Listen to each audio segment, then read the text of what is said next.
How's it going, guys? It's Pillow King here. Back with a different kind of video, and this is something that I've wanted to do for a while. And this is, yeah, it was requested from me as well. I haven't been posting too much lately, but I definitely will be posting a lot more. Starting, I guess, whenever this goes up, it should be probably about Monday or Sunday morning. But yeah, this is basically like a hand trap analysis, where you should hand trap certain decks, things like that. Things that really have worked for me at my locals. My locals is pretty diverse. We have just about all the good decks there, which is really fun. So you're always playing against something good, which is really nice for me. But yeah, so first we have like we have so many good hand traps to play this format. You know, we got Nibiru, Dimension Shifter, Ash Blossom, Mourner, Ogre, Cherries, Gamma, No Material, which I'm going to talk about a little bit more in a bit. Droll Lockbird, Veiler, and Imperm. Some of these are always going to be seeing play. Cards like Imperm are always going to see play. Nibiru is just a staple now, but some people are actually cutting it, funnily enough, because it just doesn't do enough against these best decks. But that's very straightforward, and we'll get a little bit more into that later down the line. So, the first deck I'm going to be covering is the Aleister deck. Listen, I hear people always say, if you can negate the meltdown, do it. You're just asking to get Gamut. Every single time I've tried to negate meltdown with Ash, things like that, I just get Gamut immediately and get super punished. I'm saving all my hand traps for this Aleister deck in particular, for when they normal summon the Aleister, because the recursion with that is just too good. And, you know, everyone always says, oh, but what if they open hard open invocation? I'm like, okay, they hard open invocation. I'm not gonna play incorrectly because they get lucky and hard open a 2 of, you know? Like, that just doesn't make sense. Just stopping Aleister is a good thing. Usually having hand traps, like, when I'm playing against this deck, I'm usually, like, for me personally, I'm playing Dragon Link in real life. I'm usually having Imperm, I have Droll in there, I have Gamma, and if I'm playing Veiler during the time, I will play Veiler just so I can do that. But right now, I'm not playing Veiler, just because I don't think Veiler really does enough, so I have all these cards, all these other cards, you know, ready for it. No Material, not so much, but I think this card's still crazy until this stuff. But I feel like that's the best way to, you know, beat these Aleister variants, is, you know, doing these kind of things. But the only other issue is a lot of them are actually just, you know, as long as they have access to another monster, they're able to actually go directly into Anaconda, which is another big problem we have. So it's like, you know, it's a trade-off, because if you're not hard opening Imperm, a lot of them, for one, they don't play, like, you know, the only trap card they're really going to be playing is Imperm. If they drew it, they drew. You can't do much about it. You could try to get lucky and wait until they make Anaconda, because most of them are doing that. But wait until they make Anaconda, so you can imperm that instead and pray they don't have it for the Mechaba. But I'd rather just not let them even get to Mechaba. I can deal with it like one negate, you know, in the form of a Dragoon, and that gets rid of a giant boss monster that I don't have to worry about later, which is really nice. Yeah. The next deck is the Eldritch matchup, which is a really rough matchup for a lot of different decks, just because the deck has evolved so much further from, you know, right when it started was the control variant. Then we had like zombie control, we had that synchro version, but then they hit Jet, so we couldn't play that. I quit that deck immediately because I never resolved the synchro combo. Like, there was a locals where right when it came out, I played it and I was really happy to play the deck, but the entire day I ended up winning, not winning, but I ended up going like, I think, X1, and but like, I never resolved the full synchro combo to, you know, draw a bunch of cards and slam negates in the roar, which is a big thing. But yeah, so in my success versus Eldritch in particular, uh, a lot of the Eldritch variants, there's a couple cards, you know, you usually got to worry about. One being Sanguine. That's like the biggest worry in my opinion. In my opinion, you need to stop that card from resolving, because 9 times out of 10, if they're not getting Eldritch out, they already lost. Most of the variants you're going to be seeing now will have Dogmatic cards in it as well, and I'll go over that in a second. But against, I can just say, universal amount of the Eldritch variants I've seen, as long as I've stopped them from getting Eldritch, I've never really had too many issues, because Conquistador and I don't know how to pronounce the other one, the DD Crow, they don't do anything if Eldritch isn't there, so they can keep trying to get to it, but it's not going to change what they're not getting. But yeah, I usually would never suggest to hit Golden Land, what was it, the Eldling Castle, whatever it is, the Searcher. If they're going to get it, they're going to get it. You can't stop that. If you're playing at really, like, I guess you could say OTK heavy deck, where if you're playing Infernobles, or if you're playing Dragon Link, usually, you know, Eldritch spells and traps don't really matter too much, because you can usually just push right through them. It's the other cards you have to worry about, such as, you know, the Dogmateka cards, like Disciple, Ecclesia, Punishment. Punishment's a big one, because that usually hits for 2, which is a big scary thing. Disciple of the Nadir. So when I'm going against like any deck that plays these cards in particular, I usually don't worry too much, because they don't really do a lot. There's only one card that I'm actually scared of, and that's Punishment. So usually I'll hit the Ecclesia. I'm not gonna negate it with Gamma, because they're just gonna if they already hard open Flare or something like that, they can just summon it back during the end phase. Or if they add Maximus off of Disciple of Nadir instead, I just don't want to even let them resolve Ecclesia. That's the goal. But I want to do it in a way that I don't have to worry about, such as Ash, Imperm, and Veiler. That's the thing. So far, like I can say, versus like this Alistair deck, like Ash, Imperm, Veiler, Droll's really good. Ash is just universally good. I'm not a big fan of it currently. I just feel like right now, with all of the decks currently out, negating one thing just doesn't do enough. I want to play cards that have lingering effects, which is why you're seeing No Material, Droll, Cherries here as well. And Nibiru is always good. Dimension Shifter, depending on the deck, of course. But what I would always recommend, me personally, like I said, for my success, I would recommend hitting the Ecclesia. And if you can, hit the Ashland at the end of the turn. Like today, I had Imperm and Gamma, so I Impermed the Ecclesia and hit the Ashland during the end of the turn with Gamma, so I didn't have to worry about Flirt. The next deck is Connector. This deck is like one of the most terrifying decks right now. Like, people are complaining about dragons, but this deck over here is ripping your hand and then setting up pops and negates. Like, so against this deck in particular, I have a very heavy side lineup. So I'm siding Nibiru, Imperm, Droll, No Material, Gamma, Cherries. Ogre and Warner are not my favorites right now, because I'm not a big fan of them. I'm not exactly like, Ogre doesn't do enough, it just removes the threat, but the only good part I can really have for Ogre is that when you summon this, like if you're playing the Eldritch variant, this is another big thing that I like that they're doing with the Rockets. You know, they summon this, they get to add a hand trap like Lancia, Nibiru, Ogre, or they can even add Ecclesia, which is why like that Eldritch deck is just bonkers, in my opinion. If they go first, it's usually a rough matchup to win. Even if they go second, like, there's just so much going on, it's pretty rough to play against, but yeah.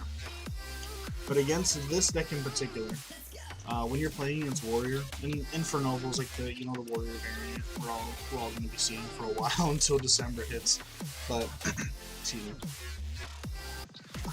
The best cards I've seen so far have been No Material, so this card was slept on for so long. No one was playing this card. I'm not sure why. This card has just been crazy. So if you don't know what it does, I'll go and read it real quick. So if your opponent special summons a monster while you control no cards, you can discard this card and target one face of monster your opponent controls this turn. That monster cannot be attributed or used for a fusion, synchro, XYZ, or link material, and you can only use this effect once per turn. Obviously, the once per turn is literally every hand trap. So against the Noble Knight deck, I'm hitting Isolde. So once you hit Isolde, they can't get rid of the link cost. They can still summon their Ganemba, but that means they have to do their whole turn under that Isolde, which is why I'm so shocked that we weren't playing this card prior, because this card just stops their entire turn. Literally, I'm not going to say it's going to do much again, like back in last form against Rocks, but I can definitely see why this card is shining in this format, and why a lot of people are now starting to pick up on it. But this card literally says that Isolde is not moving. You have to be able to get rid of the Isolde without tributing, linking, synchro, fusion, or XYZ, and at least 2 of those are not any options. So that's like a big, that's my favorite card versus this deck. Droll doesn't really do much. Imperm on the special summon effect of Isolde hurts them a lot. I know that much because they don't have access to Gemba, something like that. Veiler isn't awful, but same reason why I don't play it. Same thing with Ash. It does not have a lingering effect, so in my opinion it doesn't do much. So far the best cards I've seen against that deck have been Imperm, because Imperm is just an overall good card in general. But we also have Nibiru, which is pretty good universally. I'm not exactly too sure about it as of right now, because after a lot of testing, like even after I get Nibiru, as long as I can get a tuner on board in Dragon Link, I can still keep playing through, which is another big thing. And then the same thing with like, I guess Cherries. Cherries was a big one that I started liking this format. You can, against Noble Knights specifically though, you know, you can hit the Link Cross, you can hit the Needle Fiber, and if you cut off the Needle Fiber, they really can't go into Auroradon and do all the shenanigans, which is really nice. That's another big reason why I was, you know, playing that card. Droll was definitely one of the lackluster options. They have to open a hand full of search spells for this to really be good. That's why I wasn't exactly a fan of it. I'm still going back and forth with it. Then Lancia, I made the mistake at the beginning of the format to I Lancia'd my friend in tournament. He's playing this deck, and he just started looping Plague Spreader, and Plague Spreader just kept coming back, and it was a very interesting experience. So don't put Lancia against that deck. Lancia is another good card. I guess I forgot to put it in here, but yeah. The Infernoble deck, 2 Warriors, is full combo, but as long as I feel like if you disrupt the Isolde with usually anything, but make sure you disrupt the actual special summon effect, not the add, because a lot of people, for one, a lot of lists are playing 2 Isolde, and what they'll literally do is they'll just be like, oh, effect to add, and then we'll just be like, okay, I'll negate the effect to add, and then they'll just make another Isolde and keep playing. So, yeah. Another big deck right now is obviously Dinos. 3 miscellaneous in this deck is just genuinely terrifying. Yeah, this card literally just says I can play how I want and it doesn't matter. The only times it doesn't is if it goes second and then there's a Herald, but 9 times out of 10 you're going to be having more than just like a Herald. Well, 9 times out of 10 really, they're going to have cards to negate your Herald, which was another big issue, like Dark Ruler, some people are maining that, Droplets, they also play Tactics. They also main like a large amount of hand traps that are pretty scary, and they have a lot of good cards to play. Like just miscellaneous alone is very good. But they also have access to cards like Pot of Extravagance. They can also play all the good going second cards, which is another big reason why. One of my friends always told me, you know, it's a lot easier to break a board than it is to make a board. So that's why right now, like against this deck, a lot of the hand traps are a little awkward to say the least. Droll wasn't awful for me, but I'd still rather not play it. If you have Ash, I feel like negating Overraptor has always worked for me. If you can negate Overraptor in some way, shape, or form, then I would always do it. Like whether it be Gamma, Veiler, Imperm, or Ash Blossom, you know, negating Overraptor is just the goal. Because like based off what I've seen, when you negate the Overraptor, 9 times out of 10, they just stop. But if you unfortunately aren't able to do that, you know, I would negate the miscellaneous effect of special summon by vanishing. That way they can have access to level 1 without popping a baby in any other way. And you know, even though they can pitch as many times as they want, they can't banish as many times as they want, which is another big thing. Other than that, there's really no choke points with like Dino. It's really just, like I said, I would just negate Overraptor if you can. That's just, yeah, that's what I've had the most success with. Last deck, I guess I didn't put a main deck here because 9 times the main deck usually doesn't matter. But we have Dragon, which was another big thing. So after playing this Dragon Link deck since the new ban list came out, I've learned just about all the weaknesses this deck has. For one, Romulus and Linkross are the best choke points to hit in this deck. When I'm playing against the Mirror, negating the Romulus denies them access to the tuner, with the level 2 tuner, which lets them make the whole Linkross play into Herald. They have to make Herald the stupid way, which is getting some way of getting a Brotarn or Red Rose Dragon out of the board, which 9 times out of 10 is not happening. Hitting Linkross also hurts as well, because now they have to commit to using Linkross and the level 2 Phalanx to go ahead and make the Needle Fiber, and they're forced to have extenders to really keep playing, and if they don't have extenders, you know, 9 times out of 10 they're not playing. A lot of the times, like after playing my deck, you know, I noticed that your normal summon is really what matters. That's like so you want to try to play around using your normal summon. Personally, I'm playing cards like Unexpected Die. Just any card that says get a dragon out, we're playing get the boys out the deck. Even like when you're siding versus this deck, I can definitely say Lancia hurts a good amount, but it does not stop the deck in any way, shape, or form. It stops lackluster hands that rely on like Chaos Space and other dragons. But other than that, it's nothing crazy. But if you can, you want to imperm Veiler, the Romulus, Ash the Romulus, that hurts because it denies them access to the tuner. Joel really stops this deck, in all honesty. There's really no way for this deck to play around it, unfortunately, without playing Call by the Grave, and none of us are playing that card because it's at 1. I'm playing it personally because that card's a sack card and it's crazy.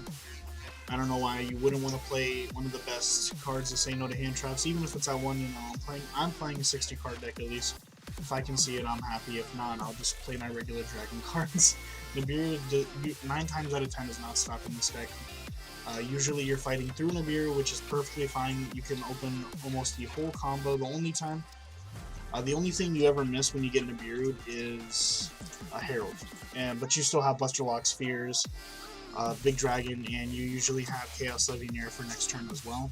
Because 9 times out of 10 you're having Sacred Nibiru as well. After like playing dragons too, I don't know, it's one of the best. I can say in my opinion, it's a tie between dragons and Infernal Knights, because Infernal Knights, in my opinion, they just have a better matchup versus just about everything. And I only say this because Rip 5 is insane. Most of the time I'm not ripping 5, but usually ripping 3 to 4 cards, along with having a negate and a pop, and sometimes another negate in the form of Boral Savage, is just bonkers. Other than that, I think those are the big choke points for most of the decks. Dragon Link and Warriors are definitely some of the better decks. Cherries in the mirror match does kind of hurt. Hitting Needle Fiber forces them to play stupidly, in my opinion, but they still have Elfie and they still have Pitsy, so Cherries definitely isn't the best one. I think it's one of the less impactful hand traps. I play it, but it's more for the Infernal One Night matchup. I have a lot of hate for going second because my deck going first does what it needs to do every time. I usually don't need to side any cards for going first. Going second is the only time where I'm putting in a bunch of cards, and since I'm playing a 60 card variant, I shove in usually like 12 hand traps and I call it a day. But yeah, if you want to try to stop, like my deck particularly, hitting Romulus hurts a lot. Hitting Link Cross hurts a lot as well in Needle Fiber. Hitting one of these two are usually the right call. If you can, if you want to let them keep going.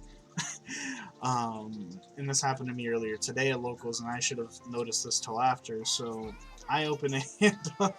It was Imperm Gamma Nibiru. If you can open up Imperm Nibiru, and Effect Veiler Nibiru, Imperm Nibiru, like any of those two kind of combinations, or more like a Gamma Nibiru 2, anything that negates an effect, essentially. You can hold it till they're about to make Boral Savage. That's a big thing. So the deck doesn't really mess with your hand unless if they summon Levianeer prior. So what you can do is you can hold your negate, your Nibiru and your, I'll just say, negate like Gamma, Veiler, and Imperm until they are about to make Boral Savage. If they haven't summoned Levianeer up to that point, then you can wait till they make Boral Savage. If not, you can use it when they do Levianeer, which is basically just in the form of activate Nibiru, chain Gamma when they try to negate with Herald, or Veiler the Herald. So, and then once that resolves, you do Nibiru. Same thing, Veiler, Resolution Nibiru, slapped on the board. Most of the decks this format are losing to D-Shifter, but D-Shifter is only played in going second decks, and 9 times out of 10 you're not losing to going second decks, unfortunately. Abomination is Abomination deck. The Unchained deck. That deck is a really scary deck. It's a really creeper deck, as I call it. It's like one of those side decks you don't see played as much, but when it's played with the right pilot, it does insanely well. Because same thing as, like I said, the Dinos. It does very well because it gets to play all the good going second cards, and that deck is just annoying because the whole deck floats when you destroy it basically, and when you destroy something, something comes out. It's a whole thing. They get to use your monster for material. And I don't know if you guys saw that new Link 5, but it's going to be really good. Now, yeah, that's basically the video. If you guys felt like I should have added more, if you guys have anything else to add, definitely let me know in regards to it. Or if you guys feel like I'm wrong in something, let me know. I'm always trying to get better at the game personally, or I just want to be able to educate people, the best way I can. I've been playing this game for a while now, and I'm just trying to figure out the best way to, play it. But yeah, if you liked the video, definitely go ahead and give it a subscribe. Trying to build the channel up, trying to hit 500. We're almost there, so yeah, it's always appreciated. Take it easy.